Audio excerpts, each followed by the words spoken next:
A ver, voy a esperar un poco para que se conecte la mayoría.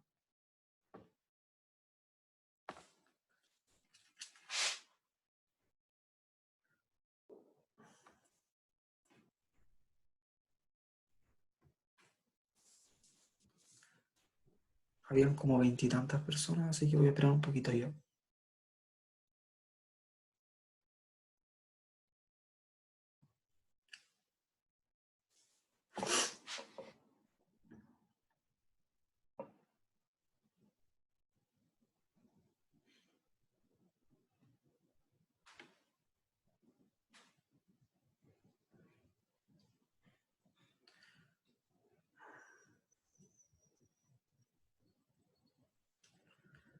Vale, yo creo que ahí voy a empezar nomás.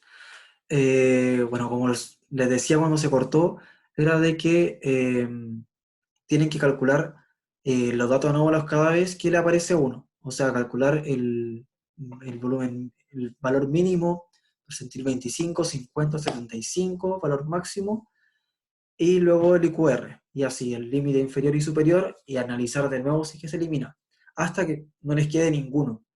Y en el enunciado no se los van a poner, solamente les van a decir que eh, determinen los datos anómalos según IQR.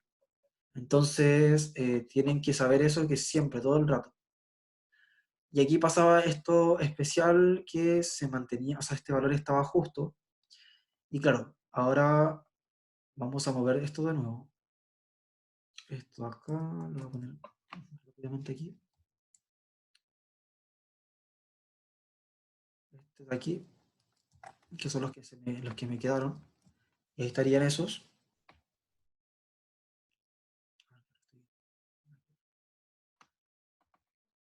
Esto de acá. Ahí sí. Entonces vamos a hacer exactamente lo mismo aquí. Esto lo copiamos para acá. Y empezamos. Entonces este valor mínimo va a ser el número 1, claro. El percentil 25 va a ser ahora, ya no es 16, va a ser 14. Cambiaron todo esto. Entonces también me cambian la posición de mi percentil. Y este va a ser 14. Luego, claro, aquí tenemos el 61,2, que va a ser este justo de aquí.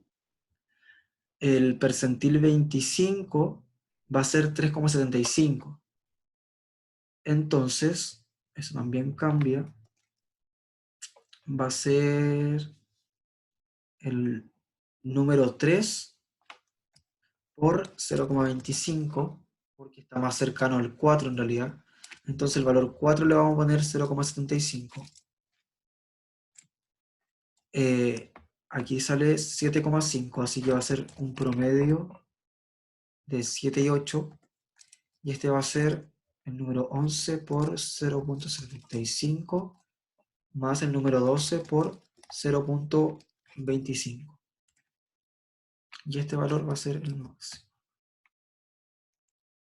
Entonces, con eso vamos a tener la diferencia, igual que antes, el valor de esa misma fila con el anterior.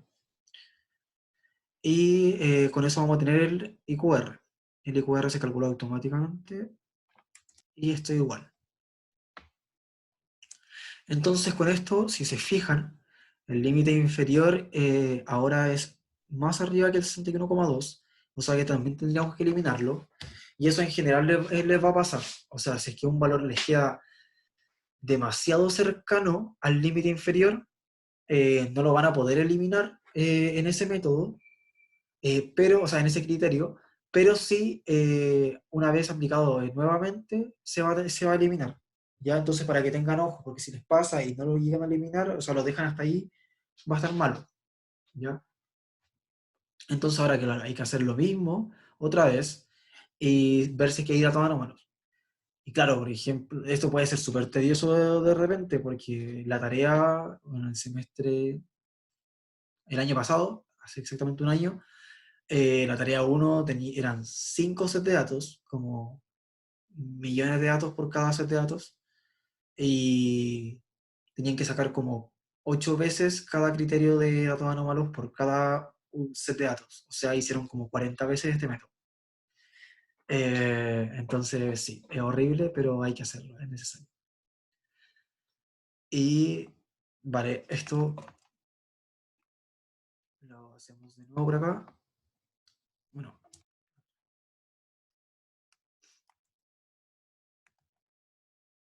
y esto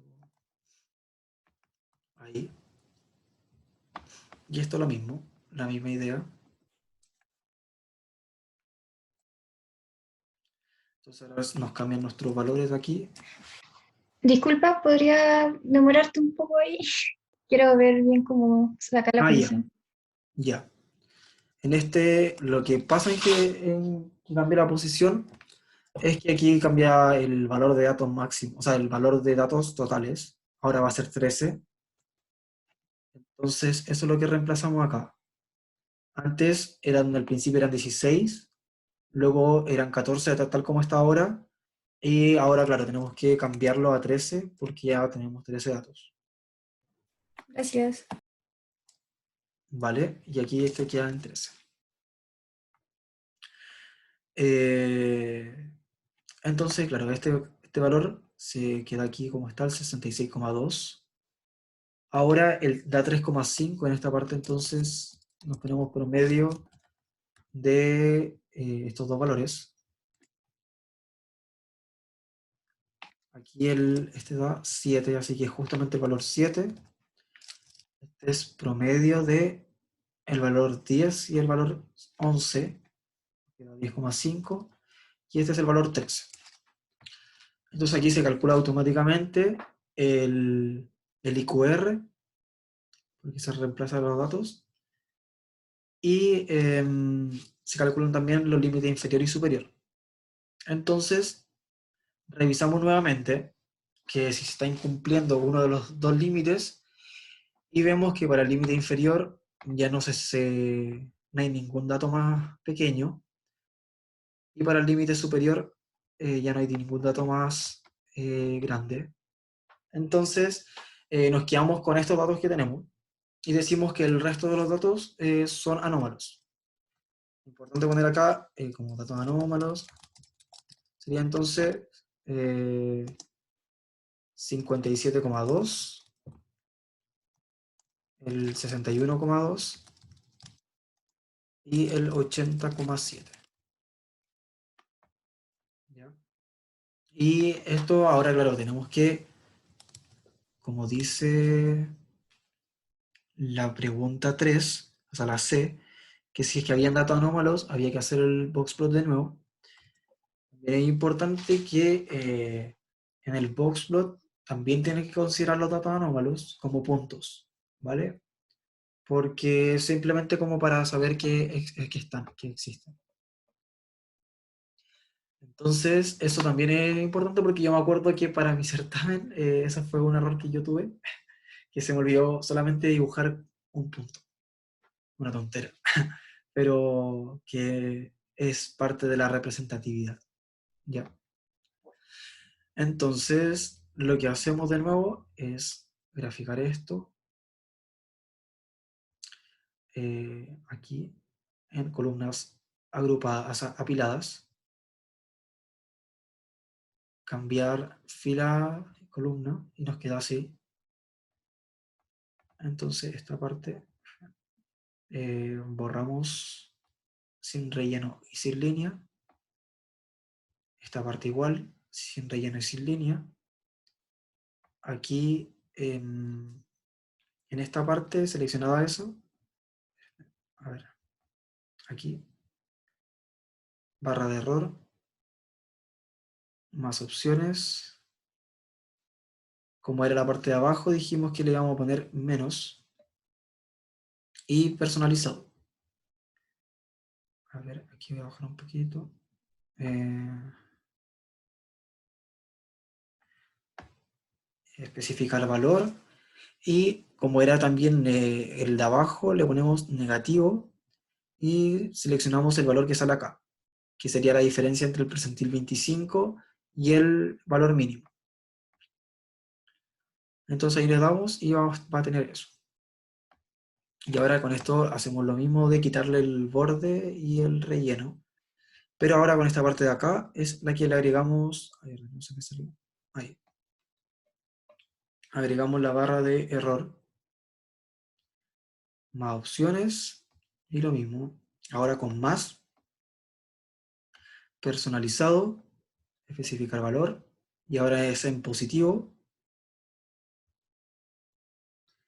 y este de acá, que sería la diferencia entre el valor máximo y el percentil 75. Y le damos ahí.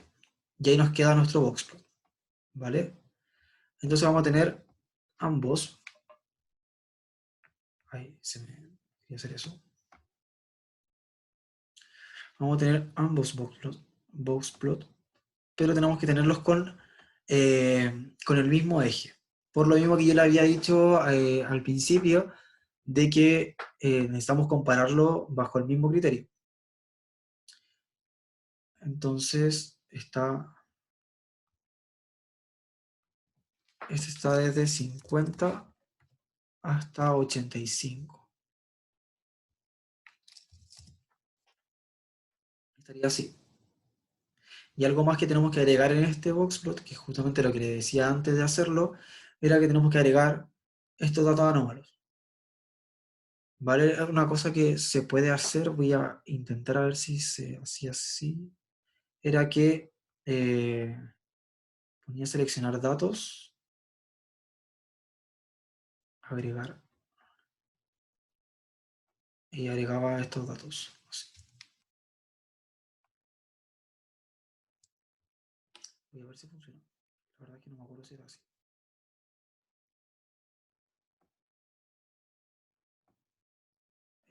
Aquí cambiar tipo de gráfico.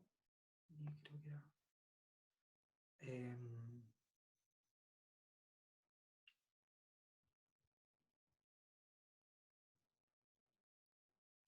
em, ¿Cuál sería? No, tendría que acordarme cuál era y después decírselo. No me acuerdo en este momento cómo era. Pero bueno, lo que pueden hacer es manualmente agregar los puntos. Claro, usted lo va a tener que hacer en hoja, así que es dibujar un punto e insertar, no sé, una figura, un círculo, claro, y agregarle así, claro, como este es, dijimos 80,7, agregarle por acá el punto y así, a 61,2 y a 57,2. La próxima semana vamos a ver, si no me equivoco, de nuevo Boxplot un poco para repasar. Así que ahí voy a venir más fresco con eso de cómo agregárselo directamente al gráfico, porque así queda mucho más fácil. Y, o sea, mucho más entendible en realidad. No hay que hacer esto. Claro, entonces teniendo ahora los dos Boxplot hechos ya con los datos anómalos y sin datos anómalos, podemos sacar nuestras conclusiones. Boxplot con...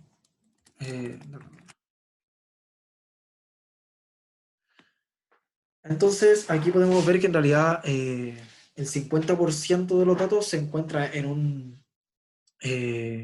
entre valores muy estrechos, o sea, se están muy cerca de 70 ambos, y que en realidad los datos no están tan dispersos porque, si se fijan, tienen a lo más un valor mínimo y un valor máximo de entre 65 y 75. A diferencia de lo que teníamos en un boxplot sin datos anómalos, en donde en realidad al tiro nuestro cuerpo del boxplot ya es más grande, es más ancho, entonces eso nos muestra menos representatividad porque en realidad nos dice que no están tan agrupados los datos del ese 50%.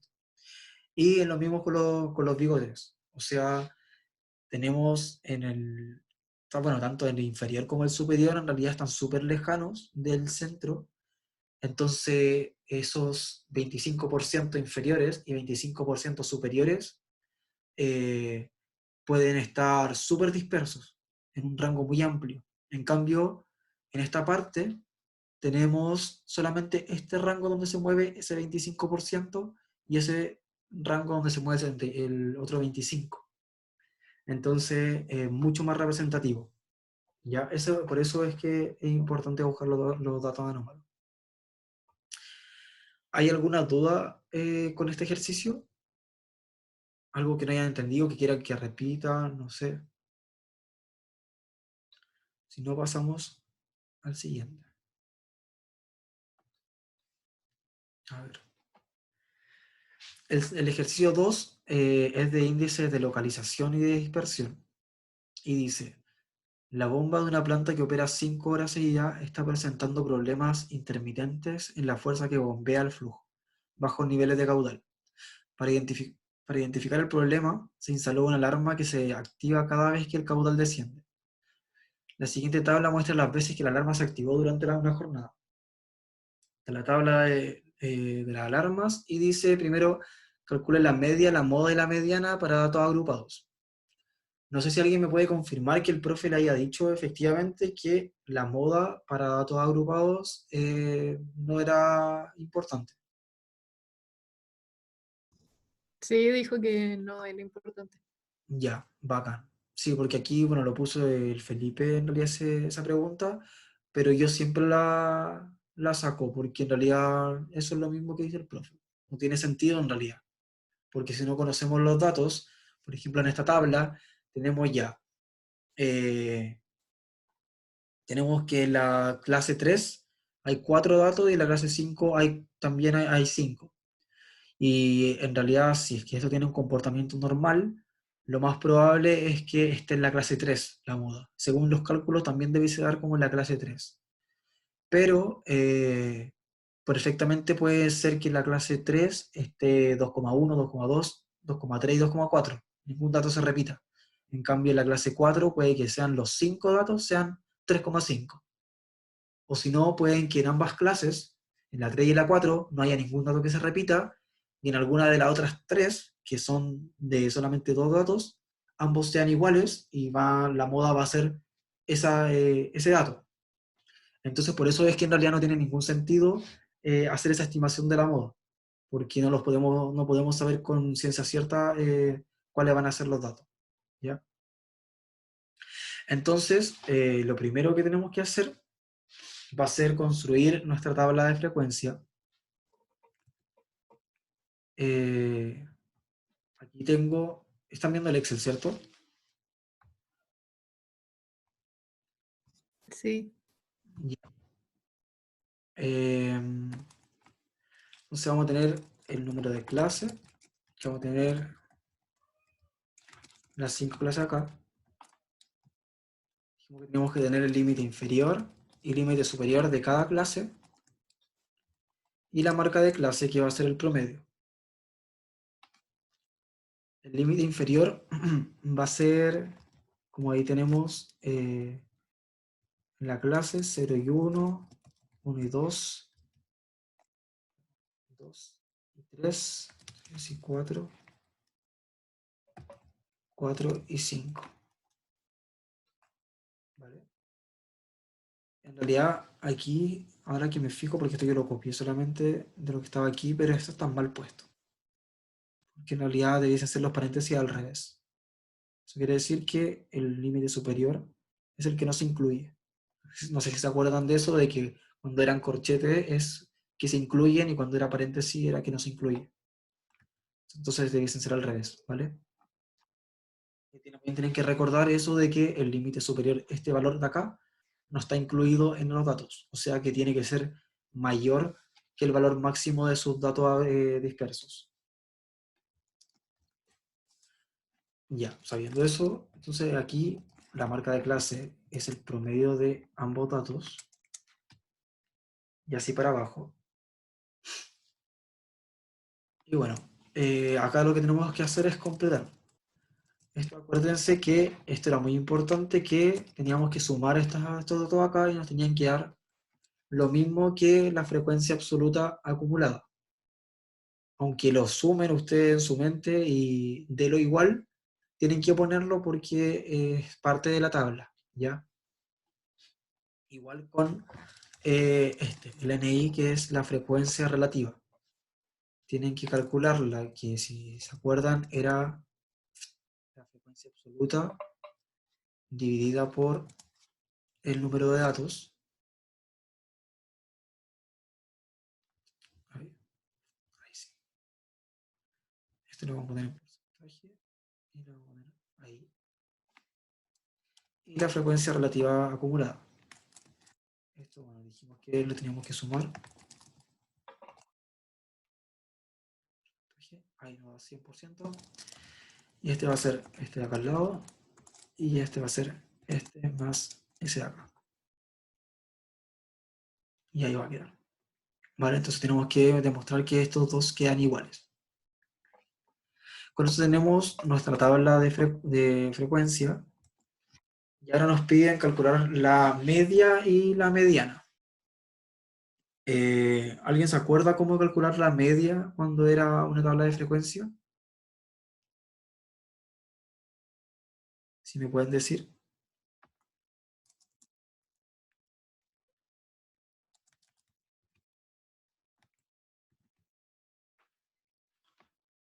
Con las marcas de clase Ya, pero ¿te acuerdas y cómo era? multiplicándolo por la frecuencia. Hacía una tablita aparte y después lo sumaban, ¿no? Claro. Marca Y de... creo que después se dividía por el total de datos, ¿o no? Sí, justamente. Marca de clase partido en frecuencia. Entonces, marca de clase por la frecuencia absoluta. Y eso los tiramos para abajo. Para cada clase lo mismo. Entonces, aquí lo que hacemos es sumar todo esto y lo dividimos, como dijo Francisco, si no me equivoco, eh, por el número de datos totales, que sería 15. Entonces con eso tenemos que la media va a ser 2,7, que está en la clase 3, como se esperaría en realidad, porque si fuera distribución normal, que tenemos que demostrarlo todavía, debiese estar como en la clase central, ¿ya? Entonces está bien que sea 2,7. Luego nos piden la mediana. Y la mediana, ¿se acuerdan cómo era esa ecuación media rara? Creo que primero había que identificar dónde podría estar la mediana, o sea, dónde debería estar la mediana. Ya. ¿Y dónde es eso? En la tercera clase. Eso se ve con la frecuencia absoluta acumulada. No, no. La frecuencia relativa acumulada. Relativa, eso. Sí. Ya, súper. Entonces estaría en esta clase. Esta. Ya, ¿y qué pasa con eso? ¿Qué tenemos que, cuál es lo importante ahí? El límite inferior, Ya, eso lo vamos a usar. ¿Qué más? em, No se ve nada. A ver. la frecuencia absoluta anterior O sea, sería el 4. vale. ¿Qué más? Bueno, nos falta la amplitud. La amplitud, que sería 1, 1. claro. Y algo más, ¿no? La frecuencia, el FI minúscula. No me Ya acuerdo la cómo se llama. frecuencia absoluta La frecuencia absoluta. de en la misma clase, ¿cierto? Así es. Vale, entonces esos tres datos vamos a ocupar, más también el n, que sería ese 15 de ahí, el número de datos, y la amplitud, que claro, la amplitud sería...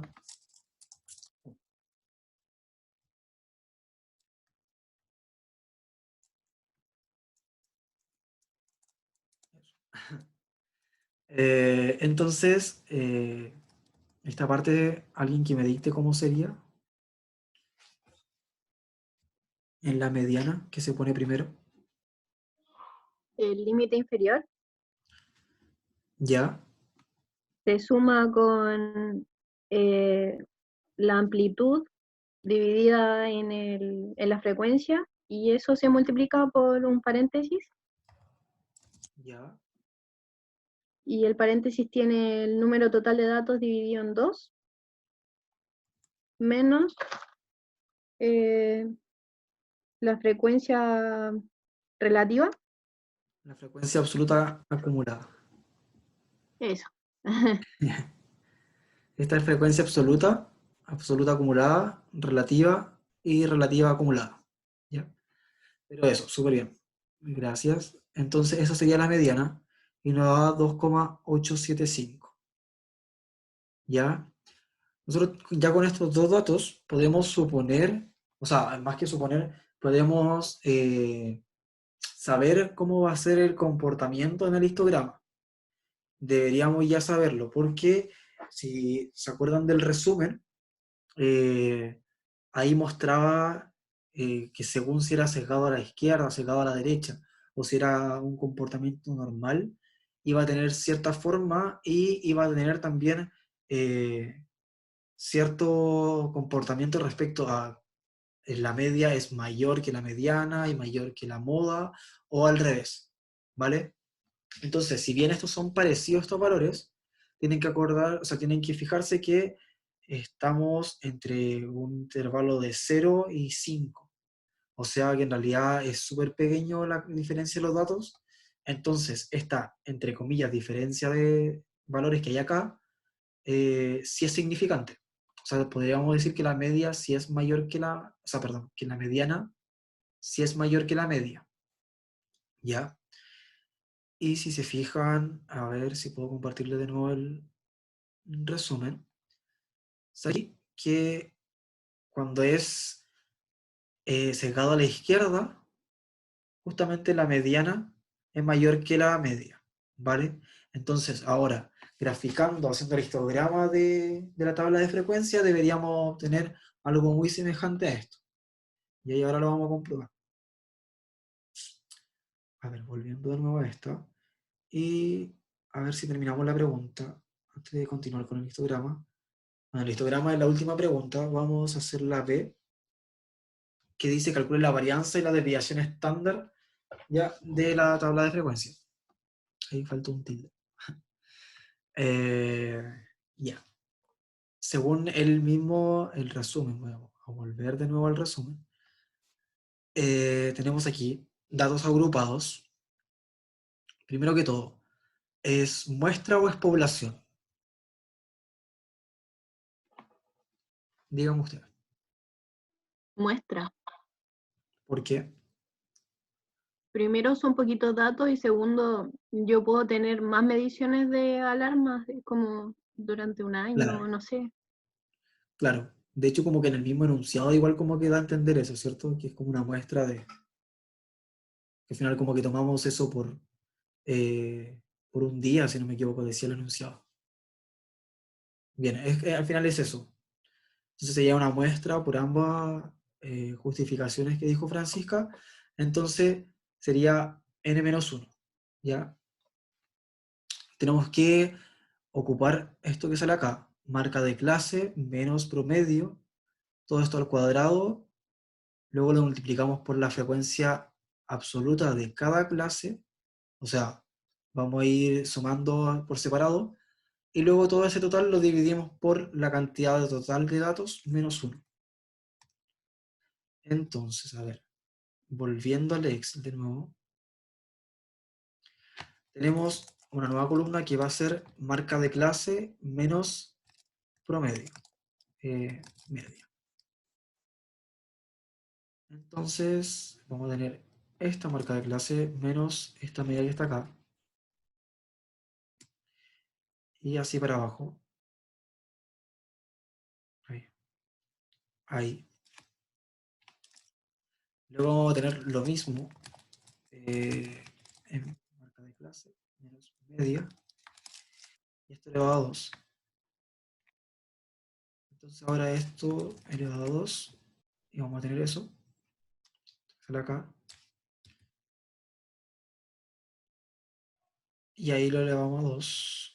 Y luego lo que faltaba era multiplicar esto por FI, por la frecuencia absoluta de cada clase. Entonces sería aquí voy a poner esto mismo que sale al lado por esto por FI. Entonces es esto por esto que está acá, 9,68. Y lo tenemos ahí. ¿Vale? Entonces luego con esto, como salía, era una sumatoria. Entonces lo vamos a poner aquí total, o en realidad suma. Y esto lo vamos a sumar. Y nos va a dar 22,4. Entonces la varianza va a ser esta suma, perdón, ahí, dividido por n, que va a ser 15 menos 1. ¿Vale? ¿Hay alguna cosa hasta ahí que no hayan entendido o que fui muy rápido? No sé. La varianza sería 1,6. ¿Alguien que no haya entendido algo? O si no, seguimos. ¿Vale? Entonces, como... Claudio, Sí, dime. ¿cuál sería el promedio que pusiste ahí? O sea, la media menos el MT. La media, Sí. el marca de clase sería esta que tenemos acá, de cada clase, y la media la que calculamos antes. Ya, vale. Gracias. ¿Ya? Entonces tendríamos ahí la varianza y la desviación estándar sería la raíz de esto. Raíz de esto que está acá. Y ahí tendríamos. ¿Ya? Y eso sería la respuesta de la 2, la varianza y la desviación. Y ahora por último lo que les venía hablando antes, que decía realice un histograma y verifique si existe asimetría o sesgo. ¿Vale? Entonces, para hacer un histograma en Excel, excavamos las clases, o sea, el número de la clase, y la frecuencia absoluta. No la absoluta acumulada, sino que la absoluta. Y nos vamos a ingresar una cualquiera de columnas. A ver, no, no era aquí. Era esta. No, nada que ver.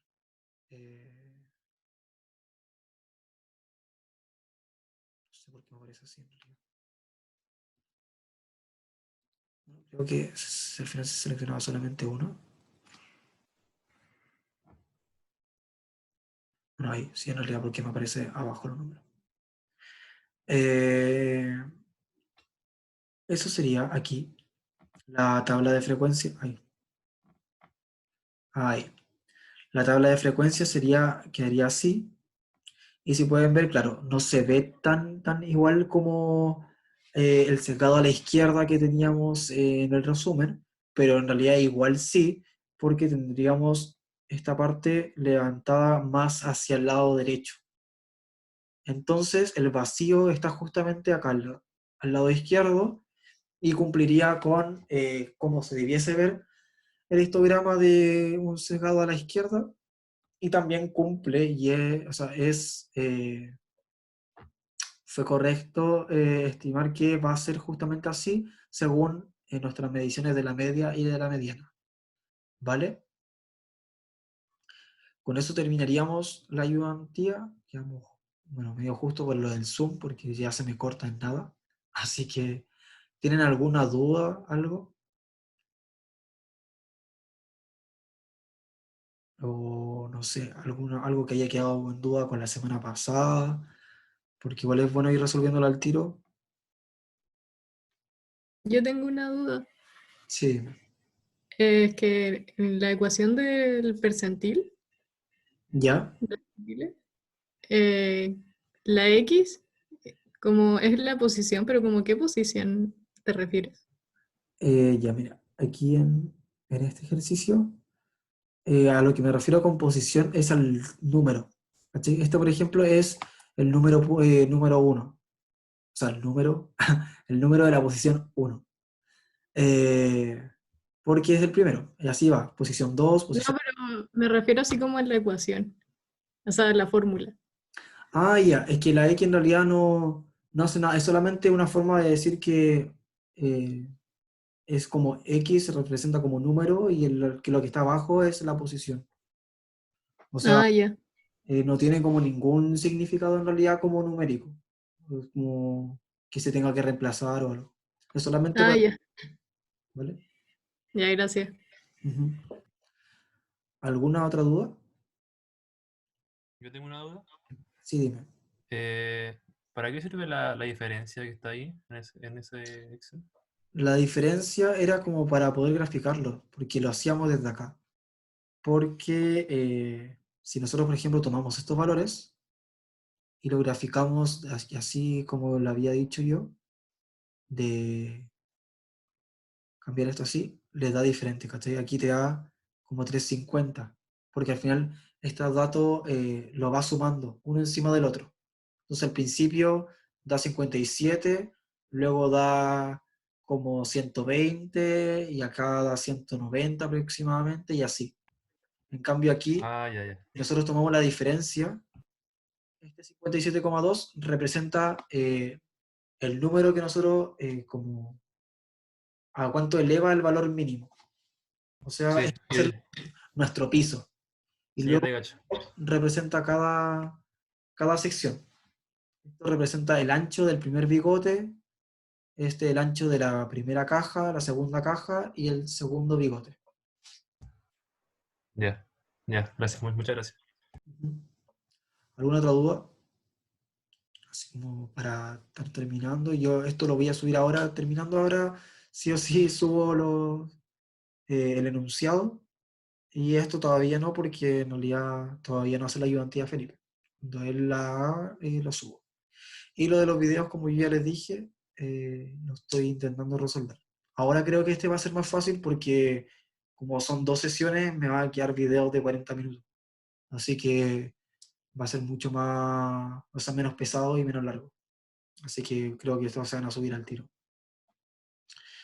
¿Vale? Y si no hay ninguna duda, entonces lo dejaríamos hasta acá. Y nos vemos la próxima semana. ¿Vale? Eso, cualquier cosa me escriben al correo. Eso. Chaito. Chao, gracias. Gracias. Pero gracias, que te vaya Chao, bien. gracias. Chao, gracias. Cuídate.